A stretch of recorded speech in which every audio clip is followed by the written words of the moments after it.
Hello students, welcome to R KMD study centre. আমি রাজু, তোমাদের বন্ধু ও স্টাডি কোচ। আজকে তোমাদের জিকে অফ দ্য ডে এর প্রথম ক্লাস। এই ক্লাসগুলো তোমাদের সাধারণ জ্ঞান বাড়ানোর পাশাপাশি সকল কম্পিটিটিভ এক্সামের জন্য কিন্তু খুবই গুরুত্বপূর্ণ। সো ক্লাসটি তোমরা মনোযোগ সহকারে দেখতে থাকো। এই ক্লাসটা তোমরা প্রতি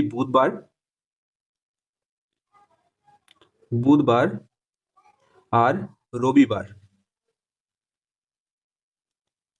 এই দুটো দিন সন্ধ্যা 6টার সময় পাবে। ওকে, সন্ধ্যা 6টায়, 6 PM। কোন কোন বার বললাম? প্রতি বুধবার আর রবিবার সন্ধ্যা 6টার সময়। ওকে, তাহলে দেখো জিকে অফ দ্য ডে প্রথম প্রশ্ন কি রয়েছে। সুভাষচন্দ্র বোস বিমানবন্দর কোথায় অবস্থিত? সুভাষচন্দ্র বোস বিমানবন্দর কোথায় অবস্থিত? কলকাতা, কলকাতার দমদমে, তাই তো? তাহলে দেখো সুভাষচন্দ্র বোস বিমানবন্দরের সম্পর্কে আরও কিছু তথ্য জেনে নেব। এটি একটি প্রধান আন্তর্জাতিক বিমানবন্দর, যা পূর্বে দমদম বিমানবন্দর নামে পরিচিত ছিল, যেটা আমি তোমাদের প্রশ্নতে বললাম। ওকে, যার সংক্ষিপ্ত নাম সিসিইউ IATA কোড। এটি যাত্রী টিকিট ও লাগেজ ট্যাগিং এর মতো কাজে ব্যবহৃত হয়। ওকে, অবস্থান কোথায় বললাম? পশ্চিমবঙ্গের কলকাতার দমদমে। এটি ভারতের অন্যতম প্রাচীন বিমানবন্দর, যা 1924 সালে, সালটা মনে রাখবে, 1924 সালে প্রতিষ্ঠিত হয়েছিল এবং 1995 সালে এর নামকরণ করা হয়। ওকে, 1995 সালে কি করা হয়? নামকরণ করা হয়। এর দুটি সমান্তরাল রানওয়ে এবং অভ্যন্তরীণ ও আন্তর্জাতিক টার্মিনাল রয়েছে। যাত্রী পরিবহনের দিক থেকে এটি ভারতের ব্যস্ততম বিমানবন্দরগুলির মধ্যে অন্যতম। ওকে, এরপরের প্রশ্ন দেখো, WHO হু এর সদর দপ্তর কোথায় অবস্থিত? কোথায়? সুইজারল্যান্ডের জেনেভাতে। ওকে, তাহলে এ ইজ দ্য রাইট অ্যান্সার। তাহলে দেখো হু এর বাংলা অর্থ কি? বিশ্ব স্বাস্থ্য সংস্থা। ওকে, এর সদর দপ্তর কোথায়? সুইজারল্যান্ডের জেনেভাতে। ওকে, হু এর পুরো নাম কি? World Health Organization. এটি প্রতিষ্ঠিত হয় 1948 সালে 7 এপ্রিল এই তারিখে, ঠিক আছে, যা বিশ্ব স্বাস্থ্য দিবস হিসাবে পালিত হয়। এই যে 7 এপ্রিল এই দিনটা আমাদের বিশ্ব স্বাস্থ্য দিবস হিসাবে পালিত হয়। এর কাজ হলো আন্তর্জাতিক জনস্বাস্থ্য রোগ প্রতিরোধ ও নিয়ন্ত্রণ এবং স্বাস্থ্যসেবার মনোন্নয়ন করা। ওকে, বর্তমানে হুয়ের 194টি সদস্য রাষ্ট্র রয়েছে। এরপরের প্রশ্ন দেখো, নীল গ্রহ কোন গ্রহকে বলা হয়? আমরা সকলেই জানি, তাই না? নীল গ্রহ পৃথিবীকে বলা হয়। পৃথিবীকে নীল গ্রহ বলা হয় কেন বলা হয়? কারণ কি এর প্রায় 71% পৃষ্ঠ জল দ্বারা আবৃত, যার মধ্যে মহাসাগর, নদী, হ্রদ রয়েছে, এবং মহাকাশ থেকে দেখলে এই বিশাল জলরাশি এবং বায়ুমণ্ডলে সূর্যালোকের বিক্ষেপণের কারণে এটিকে প্রধানত নীল দেখায়। ওকে, লাল গ্রহ বলা হয় কাকে? মঙ্গল গ্রহকে, মনে রাখবে, ঠিক আছে এটা। সবুজ গ্রহ বলা হয় কাকে? ইউরেনাসকে। পৃথিবীর মোট উপগ্রহের সংখ্যা একটি, যার নাম কি? চাঁদ। পৃথিবী সূর্যের দিক থেকে কততম স্থানে রয়েছে? তৃতীয়। ওকে, 3 নম্বর স্থানে রয়েছে। এরপরে নেক্সট প্রশ্ন দেখো, নেপালের রাজধানীর নাম কি? নেপালের রাজধানীর নাম কি? কাঠমান্ডু। ওকে, নেপালের দক্ষিণ এশিয়ার একটি হিমালয় বেষ্টিত স্থলবেষ্টিত দেশ, যার উত্তরে রয়েছে চীন আর দক্ষিণ পূর্ব ও পশ্চিমে ভারত অবস্থিত। নেপালে পৃথিবীর সর্বোচ্চ শৃঙ্গ মাউন্ট এভারেস্ট অবস্থিত। তাহলে মাউন্ট এভারেস্ট কোথায় অবস্থিত? নেপালে। নেপালের সরকারি ভাষা কি? নেপালি। নেপালের মোট জনসংখ্যা রয়েছে 2021 সালের আদমশুমারি অনুযায়ী প্রায় 2,91,92,480 জন। ওকে, এটা মনে রাখবে, কতজন জনসংখ্যা রয়েছে? 2,91,92,480 জন। নেপালের প্রধানমন্ত্রী কে রয়েছে? সুশীলা কার্কি। ওকে, আর রাষ্ট্রপতি রয়েছে রামচন্দ্র পৌডেল। নেপালের মুদ্রার নাম কি? নেপালি রুপি, যার সংক্ষিপ্ত রূপ হচ্ছে NPR। ওকে, নেক্সট প্রশ্ন দেখো, রবীন্দ্রনাথ ঠাকুরের ছদ্মনাম কি? রবীন্দ্রনাথ ঠাকুরের ছদ্মনাম কি ছিল? ভানু সিংহ।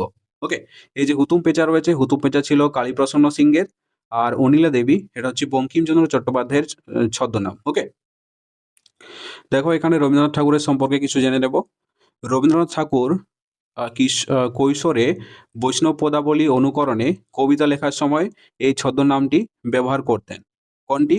ভানু সিংহ এই ছদ্মনামটি ব্যবহার করতেন। ওকে, তিনি আরও একাধিক ছদ্মনাম ব্যবহার করেছেন, যেমন অকপট চন্দ্র ভাস্কর, আন্না কালী পাকসারি, দিকশূন্য ভট্টাচার্য, নবীন কিশোর শর্মন, ষষ্ঠীচরণ দেব শর্মা, বাণী বিনোদ, বিদ্যা বিনোদ, শ্রীমতী কনিষ্ঠা এবং শ্রীমতী মধ্যমা। ওকে, রবীন্দ্রনাথকে গুরুদেব, কবিগুরু ও বিশ্বকবি নামে ডাকা হয়। ওকে, এখানে আরো কিছু তথ্য রয়েছে দেখো। রবীন্দ্রনাথ 52টি কাব্যগ্রন্থ, 38টি নাটক, 14টি উপন্যাস ও 36টি প্রবন্ধ লেখেন, যার সর্বমোট 95টি ছোট গল্প এবং 1915টি গান রয়েছে। ওকে, 1913 সালে গীতাঞ্জলি কাব্যগ্রন্থের ইংরেজি অনুবাদের জন্য তিনি প্রথম এশীয় হিসাবে সাহিত্য নোবেল পুরস্কার পেয়েছিলেন। নেক্সট প্রশ্ন দেখো, জীবনের জলসাঘরে এটি কার আত্মজীবনী? জীবনের জলসাঘরে এটি কার আত্মজীবনী? এটা হবে মান্না দে, মান্না দের আত্মজীবনী। ওকে, দেখো জীবনের জলসাঘরে কিংবদন্তি গায়ক মান্না দে হরফে অর্থাৎ তার আসল নাম প্রবোধ চন্দ্র দে এর লেখা একটি পূর্ণাঙ্গ আত্মজীবনী, যেখানে তার কিশোর থেকে শুরু করে সঙ্গীত জীবনের অসাধারণ বর্ণনা রয়েছে। এটি 2005 সালে আনন্দ প্রকাশনী থেকে প্রকাশিত হয়েছিল। তিনি তার কর্মজীবনে প্রায় 3050টিরও বেশি গান রেকর্ড করেছেন, যার মধ্যে বাংলা ও হিন্দি ছাড়াও ভোজপুরি, অসমিয়া, গুজরাটি, কন্নড়, মালায়ালম, পাঞ্জাবি সহ 14টি ভারতীয় ভাষায় গান রয়েছে। ওকে, গান করেছেন।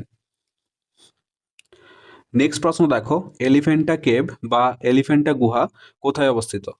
এলিফ্যান্টা কেভ কোথায় অবস্থিত? মহারাষ্ট্রে। ওকে, দেখো এলিফ্যান্টা গুহা ভারতের মহারাষ্ট্র রাজ্যের মুম্বাই শহরের কাছে মুম্বাই বন্দরের এলিফ্যান্টা দ্বীপে অবস্থিত। ওকে, জায়গাটা মনে রাখবে, মুম্বাই শহরের কাছে মুম্বাই বন্দরের এলিফ্যান্টা দ্বীপে অবস্থিত। এটি 1987 সালে ইউনেস্কো ওয়ার্ল্ড হেরিটেজ সাইট হিসাবে স্বীকৃতি পায়। কত সালে? 1987 সালে। এটি হলো হিন্দু দেবতা শিবের উদ্দেশ্যে উৎসর্গীকৃত এক গুহা মন্দিরের একটি সংগ্রহ। ওকে, এরপরের প্রশ্ন অর্থাৎ 8 নম্বরের প্রশ্নটা দেখো, মিস ইউনিভার্স শিরোপা জয়ী প্রথম ভারতীয় কে ছিলেন? প্রথম ভারতীয়। ওকে, প্রশ্নটা মনে রাখবে, প্রথম ভারতীয় কে ছিলেন? কে ছিলেন? এটা হবে সুস্মিতা সেন। সুস্মিতা সেন। মিস ইউনিভার্স শিরোপা জয়ী সুস্মিতা সেনের সম্পর্কে কিছু জেনে নেব। দেখো, মিস ইউনিভার্স শিরোপা জয়ী প্রথম ভারতীয় হলেন সুস্মিতা সেন। তিনি 1994 সালে এই খেতাব জিতেছিলেন এবং প্রথম ভারতীয় হিসাবে ইতিহাস তৈরি করেছিলেন। ওকে, তিনি 18 বছর বয়সে এই মুকুট লাভ করেন। যখন তিনি মিস ইউনিভার্স হন তখন তার বয়স ছিল মাত্র 18 বছর। সুস্মিতা সেন জন্মগ্রহণ করেছিলেন 19 নভেম্বর 1975 সালে হায়দ্রাবাদে। ওকে, মনে রাখবে জায়গাটা কোথায়? হায়দ্রাবাদে। মিস ইউনিভার্স হওয়ার পর তিনি বলিউডে একজন পরিচিত অভিনেত্রী হিসাবে কাজ শুরু করেন এবং দোস্তাক, সির্ফ তুম, বিউটিফুল, मैं हूं ना এর মতো জনপ্রিয় সিনেমা উপহার দেন। এখানে দেখো এই যে ছবিটা দেখতে পাচ্ছ, এটা হচ্ছে সুস্মিতা সেনের ছবি। যখন তিনি মিস ইউনিভার্স হন তখন তখনকার ছবি এটা। ঠিক আছে, নেক্সট প্রশ্ন দেখো, বিমানের উচ্চতা পরিমাপ করা হয় কোন যন্ত্রের সাহায্যে? প্রথম অপশন দেওয়া আছে দেখো, অ্যানিমোমিটার, অ্যালটিমিটার, অডিওমিটার নাকি অ্যাসমিমিটার। সঠিক উত্তর হবে অ্যালটিমিটার। ওকে, সঠিক উত্তর কি? অ্যালটিমিটার। মনে রাখবে। এখানে দেখবো অ্যালটিমিটার কিভাবে কাজ করে। বায়ুমণ্ডলের চাপ উচ্চতা বাড়ার সাথে সাথে কমে যায়, এটা আমরা জানি, তাই তো? তাহলে অ্যালটিমিটার এই চাপের পরিবর্তনকে পরিমাপ করে। কিভাবে? এর ভেতর একটি অ্যানারয়েড ক্যাপসুল থাকে, যা চাপের পরিবর্তন হলে সংকুচিত বা প্রসারিত হয়। এই সংকোচন বা প্রসারণকে যন্ত্রটি উচ্চতার পাঠে যেমন ফুট বা মিটার রূপান্তরিত করে পাইলটকে দেখায়। ওকে, এরকমভাবে অ্যালটিমিটার কাজ করে। এর পরের প্রশ্ন অর্থাৎ তোমাদের জিকে অফ দ্য ডে এর লাস্ট প্রশ্ন কি আছে দেখো, মা সারদার জন্মস্থান কোথায়? Option A Jayrambati, option B Kamarpukur, option C Adyapeeth নাকি অপশন ডি তারকেশ্বর? সঠিক উত্তর হবে জয়রামবাটি। ওকে, কামারপুকুর কার জন্মস্থান? শ্রী রামকৃষ্ণের জন্মস্থান, তাই না? আমরা জানি শ্রী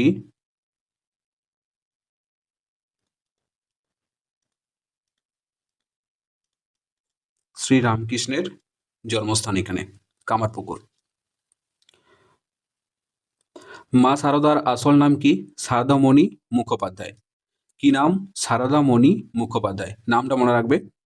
তিনি জন্মগ্রহণ করেন 22শে ডিসেম্বর 1853 সালে জয়রামবাটিতে। মাতা সারদার পিতা ছিলেন রামচন্দ্র মুখোপাধ্যায় ও মাতা ছিলেন শ্যামা সুন্দরী দেবী। মাত্র 6 বছর বয়সে শ্রীরামকৃষ্ণের সাথে তার বিবাহ হয়। মানে যখন শ্রীরামকৃষ্ণকে তিনি বিবাহ করেন তখন তার বয়স ছিল মাত্র 6 বছর। মা সারদা 20 জুলাই 1920 সালে 66 বছর বয়সে জ্বরে আমাদেরকে ছেড়ে চলে যান। সারদা মাকে রামকৃষ্ণ মঠ ও মিশনের সংঘজননীয় বলা হয়ে থাকে। ওকে, এই দুটো প্রশ্ন তোমাদের হোমওয়ার্ক থাকছে, ঠিক আছে? প্রথম প্রশ্ন রয়েছে চারমিনার কোথায় অবস্থিত, আর দ্বিতীয় প্রশ্ন রয়েছে ফেলুদা হরপে প্রদোষচন্দ্র মিত্র এই চরিত্রটির স্রষ্টা কে? ঠিক আছে, এই দুটো প্রশ্নের উত্তর তোমরা আমাকে কমেন্টে জানাবে। ওকে, কমেন্টে জানাবে। তাহলে চলো, এই ছিল আজকের ক্লাসটি যদি ভালো লেগে থাকে তাহলে অবশ্যই একটি লাইক করে দেবে, আর যদি তোমরা আমার চ্যানেলে নতুন হয়ে থাকো তাহলে অবশ্যই সাবস্ক্রাইব করবে। ওকে, সাবস্ক্রাইব করবে। আর দেখা হচ্ছে চলো নেক্সট কোনো ক্লাসে, ততক্ষণ পর্যন্ত বাই বাই, টেক কেয়ার।